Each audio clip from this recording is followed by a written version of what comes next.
Good morning mga kasolid. Welcome back sa ating munting channel. No? December 31 ngayon, no? At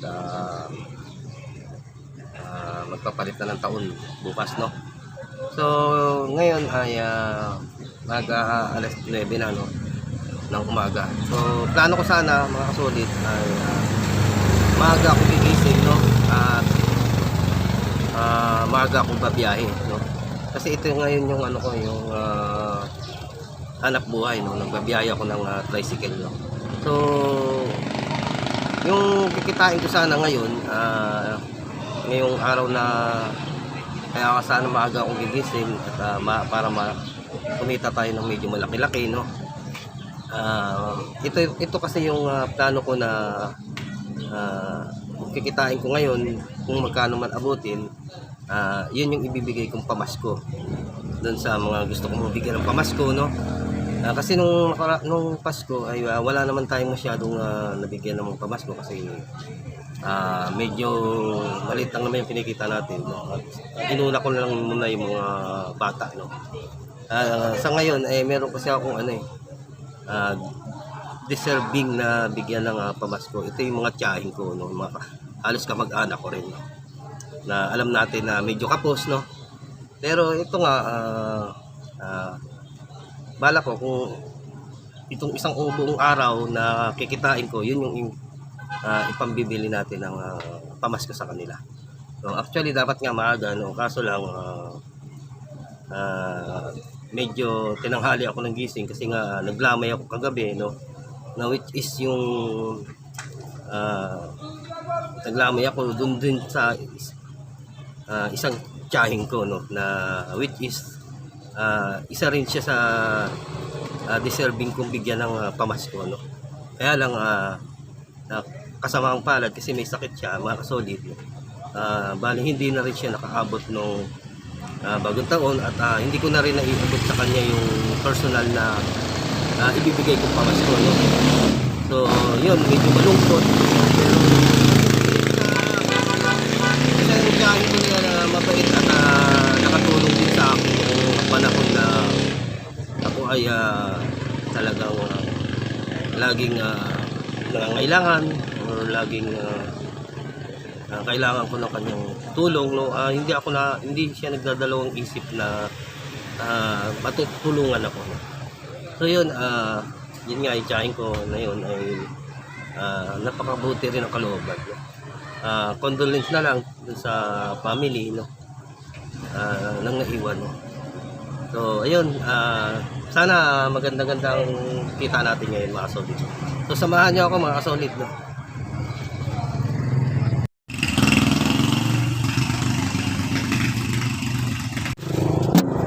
Saka, Piranso, Ralco.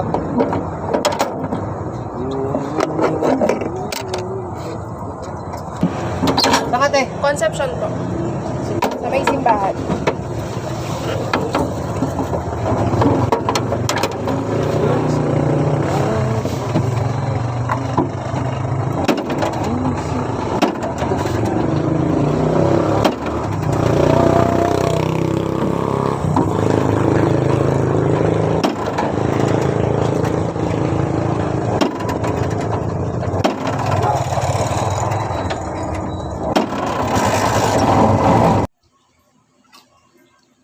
Time check, mga kasolid.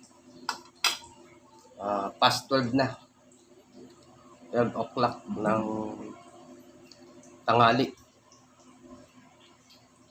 Umuwi muna ako para kumain. Ayan, pagkain natin. Ulam natin pritong tilapia. Ayan pa yung handa naming mga prutas. Ayan sa lamesa. Kain muna tayo. Uy, nandun ka na naman. Ngayon na tayo bumalik sa biyahe.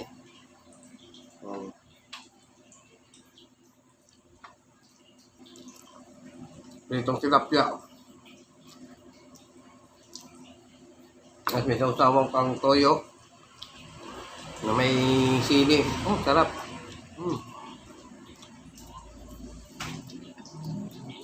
Mapapadami naman yung kain natin.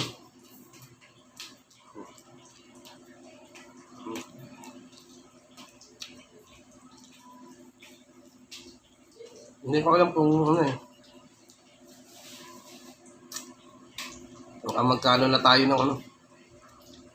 Inita. Siguro, mga kulang-kulang 500 pa lang. Matinik ako ah.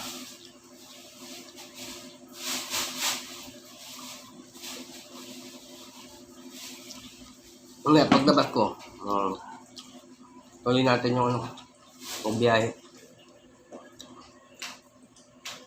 Kung magkano yung kikitain,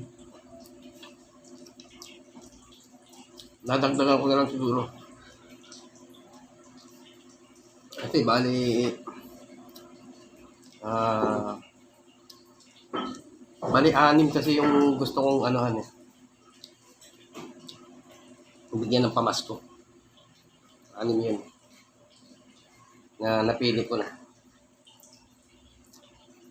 Mag-anak, saka ano, kapitbahay, kakilala, gano'n.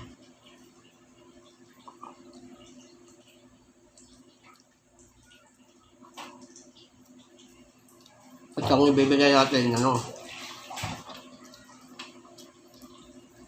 isang sakong bigas. Hindi na siguro bigas, no? Isang sako. Tag na 5 kilo nga lang. Mga solid. Yung bibigyan natin ng pamasko, no?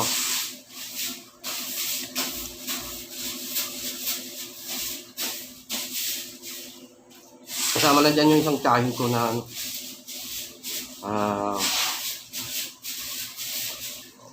Yung nagkasakit at wala na ngayon. Hindi nga lang umabot dun sa bibigyan ko ng pamasko kasi wala na siya. Nasa heaven na, kasama na siya ni God. Kasi may sakit rin yan, mga solid. Isa rin siya sa deserving ko sanang bigyan ng pamaskong bigyan ko sana ng pamasko, no? Man lang. Kasi super, ano yun, mga solid. Super mabait din sa amin yun at marami rin at paano may mga naitulong din sa akin yun. Yung mga times na wala rin ako. Mga times na hindi naman sa nakaano na tayo ngayon. Pero may isip din natin yung mga taong dapat na makatulong sa atin kung minsan pagdating ng mga gatong season, mga Christmas, no? Naisip din natin silang suklian, no? Ang kanilang, kaya lang, nakakalungkot lang. Wala na yung antitsahin ko na yun. Kailan lang, mga solid. Hindi na umabot ng Pasko. Yung pamasko ko, hindi ko pa naibigay. So, iaabot ko na lang dun. Nandun siya kasi nakaburol, no? Doon ko na lang siguro iaabot. Wala, be. Wala na! Wala lang. Marlboro Red lang, tsaka light. Light. Max yellow na lang. Max yellow? Wala namang max yellow. Orange lang.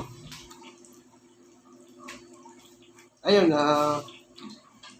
yung pambibigyan ko, meron akong kakilala rin dito. Halos, ano ko na yun, yung parang tatay-tatay ko na rin. Uy, ano ba? Deserving ko rin siyang bigyan ng pamasko. Nung araw kasi, binata pa ako. Parang kumpare ng tatay ko yan. Laki rin yung naiano sa amin nun, tulong. Pero sa ngayon, may sakit na, solid. Parang hindi na rin makapaghanap buhay. Hanggang hindi na kaya, no? Medyo may edad na, may sakit na rin. No? Bigyan din sana, hindi nang naisip ko na bibigyan ko rin ng kahit pa paano mahandugan ko man ng pamasko. No? Pangalawa yun. At yung iba naman yung mga kamag-anak ko. Medyo ano rin sa kapos din sa pamumuhay mo. Siyempre, before nakatulungan tayo sa ibang tao, di ba? What more pa kaya doon sa ano? Makamag-anak natin dapat first. Hindi naman sa ano, mga kasolid, no? Na may pinipili tayo, no? Kung pwede lang sana kahit na ano, di ba?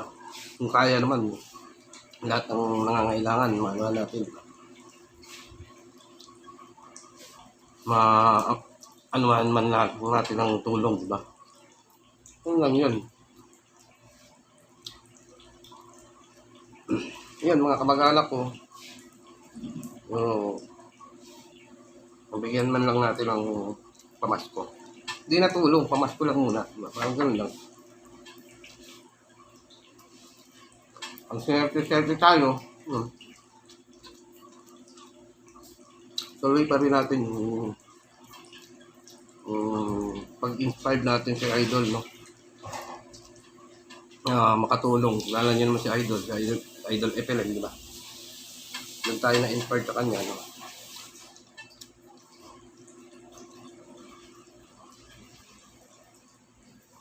Isa pa, tinutuloy ko na lang din to, mga kasolid, no? Nakalooban na rin nung nasira kong asawa, mga solid. Nawala akong asawa, no? Gusto niya rin kasi ganito, yung parang pagbigay ng konting tulong, yung ano, mga nangangailangan. Kung gusto niyan, yung bibigay siya sa mga pulubi. Lalo na nung nagtitinda pa kami. Ayun, tuloy ko na lang din, mga solid. Sana, pagpalain tayo, para lubos tayong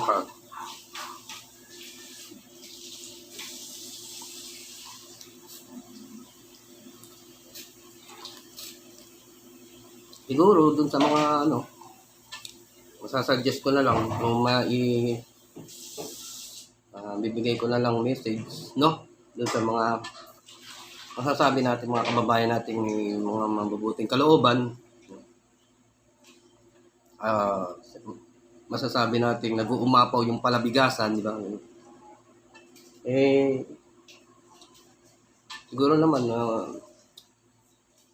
hindi naman siguro kawalan kung maghandog sila ng konting tulong, mag-share ng blessing, no? Sa mga kababayan nating deserving, yung mga hikahos pa rin hanggang ngayon sa kanilang pamumuhay or nagsusurvive lang, no? Mga solid. Yan. Actually naman, mga solid, no? Marami tayong mga kababayan na may mabubuting kalooban, no? Matulungin at Dalawa? sa ngayon naman naobserbahan naman natin dito sa Pilipinas, no, na marami naman na kung napapansin na mga umaangat sa buhay, no. Hindi real talk naman yan, mga solid, no. Although naghihirap yung ating bansa kasi sa taas ng bilihin, no. Pero Letter 2. napapansin mo pa rin na Anong pangalan? marami pa rin yung Kahit ka, di ba? medyo nagsisikap sa buhay at umaangat, no. Yun yung na-obserbahan ko, no. Solid. Kahit na sabihin natin nagmamahalan mga bilihin, mas ano yung mga kababayan natin ngayon, maghanap buhay, doblehin yung kayod. Dahil yun lang yung panlaban nila, para mas umangat sa buhay, no? Kasi wala naman tayong magagawa, mga solid, eh. Nagtaasan yung mga bilihin na yan. Ano ba yun? Kung ano man yan, magtaasan yung mga hindi man tumataas yung ating sahod, no? Wala tayong magagawa. Kahit na yung mga politiko na yan, hindi man lang napapansin yung nasa ibaba, wala tayong magagawa, mga solid. Hindi natin kahit anong kahit na batikusin mo yung batikusin, wala yung pakialam, walang maririnig yan sa ngayon. Walang pakiramdam yan, mga solid. Kaya Ang gawin ko doon na lang siguro, magsikap na lang talaga tayo.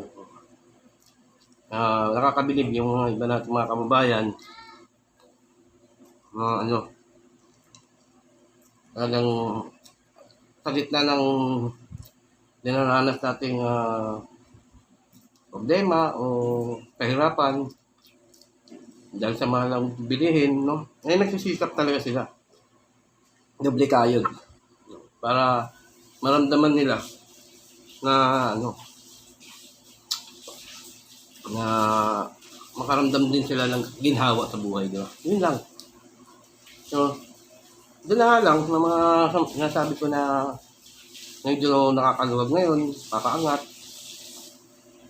At yung kanilang palabigasan nag-umapaw. Eh, wag na ho tayong magdalawang isip, parang gano'n na kahit pa paano mag-share tayo ng ating blessing kasi lalo na doon sa mga taong hanggang ngayon nagsusurvive lang sa kanilang pamumuhay, no?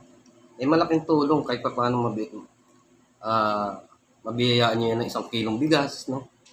Yung bang matulungan nyo sila ng may tawid man lang kahit na 1 araw nila, malaking bagay na yun. Isang araw na pangangailangan nila, yung, di ba? Hindi, ang laking ano yan, ang sarap makita yun mga kasulid, no? Na meron tayong kababayan na na-survive mo ang kanilang pangangailangan kahit na 1 araw lang, no? Parang yung puso mo niyan, yung kanilang galak sa pasasalamat, doon mo makikita. Tapos yung kanilang, yung puso mo niyan, parang hindi mo may paliwanag na kasiyahan ang mararamdaman mo. Mga solid. Yun.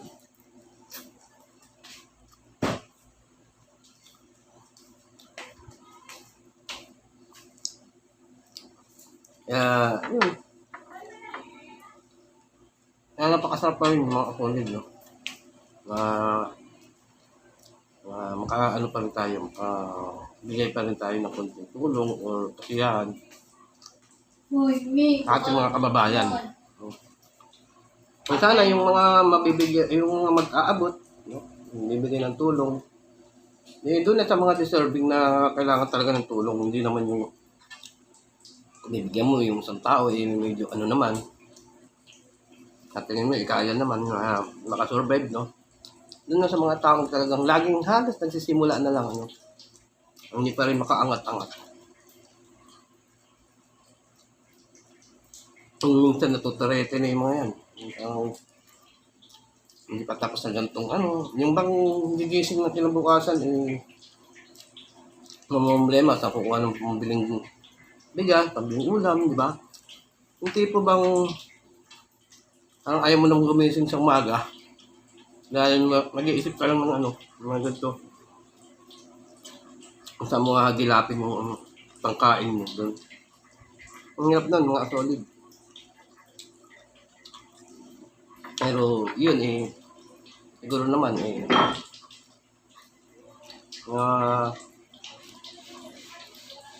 mga kasing ano ko naranasan yan. Nung nasa ibaba lang yung pamumuhay, naranasan din yun. Kung galing sa baba. Although hindi pa naman tayo talaga lubos lang. Gusto lang natin makatulong kahit na ano. Paabot lang ng ating makakaya.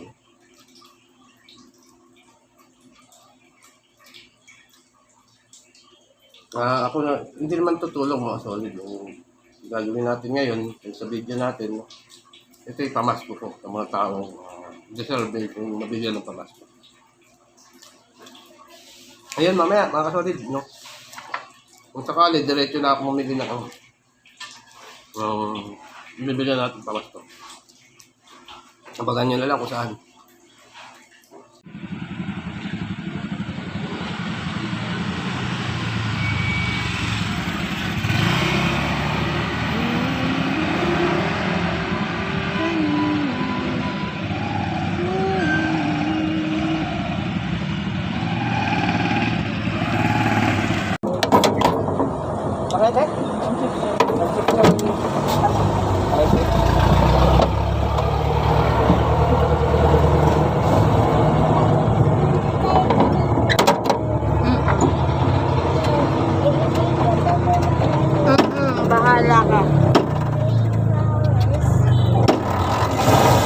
Yun, tama na yung biyahe natin mga solid. Siguro pwede na yan. Kung magkano yung kinita natin, dadagdagan ko na lang. Siguro mga alas 3 na ng hapon, no? Ayun, bali nandito tayo sa Pure Gold, no? Dito na lang tayo mamimili. Ayan, yan. Yun, samahan nyo ako sa loob mga solid. Nandito na tayo sa Pure Gold. Hanapin natin yung ano.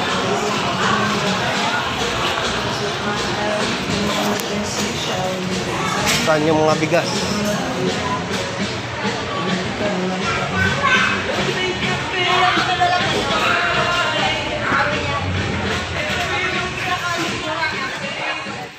Hanapin natin kung saan yung bigasan dito.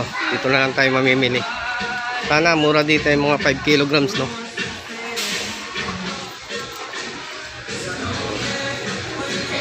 Oh, yun. Ito yung bigas, oh. Ito yung mga bigasan, mga solid. Wow.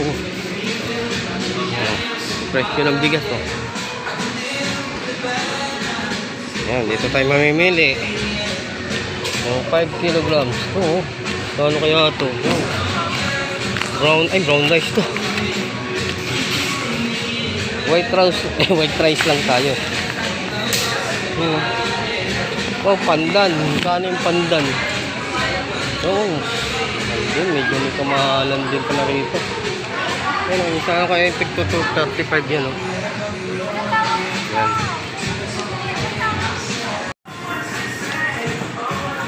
Oh, dito, oh. Equal, magkano rito? 290. 5 kilo. Siguro dito na lang tayo. Iponica ito, oh.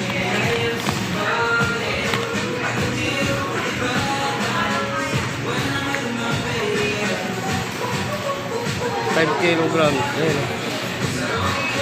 239. Yan, meron dito Gracia Salvador. Ayan, 285 ang 5 kilograms niya. Ayan, mga solid. Wala na yung tagto 265.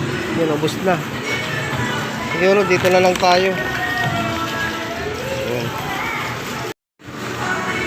Apat na ganyan pa. May nakaano kasi sa ibabaw, eh. Ayan. Ayan na lang yung bibili natin. Ano yan? Ano yan, boss? Pangalan yan? Gracias Salvador, no? Ay, isa pa pre. Ilan ba yung anim yan? Kung kwentahin mo. Anim. Times mo sa, ano, 285, ayun, no? 25 times. Ilan ba? Hindi ko alam, eh. Anim yan, eh. Ha? 1,700. Ayan, 1,700 down still. Ayan ang pwesta. Ito na lahat mga solid na ikarga na sa tricycle. Ayan, oh. Bali, uunahin ko na lang yung tiyahing ko. Na yung nakaburol dito sa chapel. Ayan, oh. Nakaburol dyan sa chapel. Ayun, sir. Sir, wala, sir.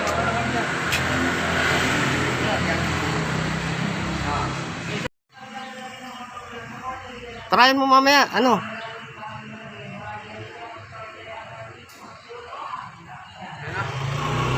Hindi, yung... Kaya pakuha na lang yung isa. Ano yan? Yan kasi yung pamasko ko kay Auntie Carmen, oo. Eh kaso wala na siya. Pakatulong na rin yung 5 kilo na yan sa ano. Sa lamay niya, ha? Kanino? Saan galing ito? Ay, alam mo na, huwag mo lang ano yun. Kapit yan. Konting ano lang yan. Tulong Salamat, kay Ante. Ah, Salamat. sige, sige. Ayun, ay. Ayan, kapatid ng tiyahin ko. Ayan, naibigay na natin yung isang pamasko ko kay Auntie Carmen. Yung nakaburol ngayon doon sa chapel. Sana makatulong na lang sa lamay niya, mga solid, no? Oh. Yung pamasko ko sa inyo. Thank you. Ayan, nakuha na ni Ante. Yung pamasko ko. Bahala na kayo dyan. Hati-hati na muna, ha? Marami pang bibigyan, eh. Ayan, si Ante. O, Ante, masasabi mo. Merry Christmas, Happy New Year. Tsahin ko yun. Ayan. Naibigay na rin natin sa kanya. Ito naman tayo sa kabila. Sa Bayaga. Sa Bayaga. Sino nandiyan? Papa mo? Papa lang. O, ayan. Kunin nyo na yung pabasko ko sa inyo. Isa lang, ha. Ayan. Hati-hati na lang kayo. Thank you po. Ayan, ano sabi mo? Thank you po. Merry Christmas. Hati-hati lang kayo doon, ha? Ito, mga solid. Ibigay ko dito sa kapitbahay namin. Parang tatay-tatay ko. Ay! Bahala lang, ha? Nay, pwede dyan. Ito yung pamasko ko. Kay, kay Mama. Ma, nandito yung pamasko ko sa'yo. Pasensya na, nahuli, ha? Ayun yung kapitbahay namin na may hindi na rin nakapagtrabaho kasi. Kaya parang tatay-tatay ko na rin yun. Sige, salamat, ha? Salamat. Pasensya na sa abala. Sige. Happy New Year na lang. Happy New Year. Ayan mga solid, no? Bali, naibigay na natin yung apat na sako na tigli 5 kilo, no? Yun sa mga papamaskuhan natin, no? Na mga kamag-anak ko. May natitira pang 2 pero siguro ihahatid ko pa kasi sa kanila kasi doon yun sa bundok na kamera, no? Isang tiyahing ko at yung isang pinsan ko. I-update ko na lang kayo siguro nung pagka naihatid ko na yung bigas doon sa kanila. At siya nga pala mga kasolid, no, bali itong video ko, no, na ito ay very emotional at very memorable sa akin to kasi ito ay dinededicated ko kay Auntie Carmen de Guzman, isang naging mabait sa akin na auntie o tsahin ko na rin, no, na pumanaw na, no, na bali isa rin siya sa gusto kong bigyan ng pamasko, kaya lang hindi umabot yung aking ibibigay ng pamasko sa kanya, no. Yun, bali medyo malungkot, no. Yun, yung bali pamasko natin, dinala ko pa rin dun sa kanyang burol, no. Kahit paano sana makatulong dun sa kanyang lamay, no. So yun lang mga solid, no. Maraming salamat sa pagsama nyo sa akin at panonood ng aking video, no. So see you in next vlog na lang, kita-kita tayo, ano, mga solid. So hanggang dito na lang. Merry Christmas and Happy New Year sa inyong lahat. God bless you all. Bye-bye.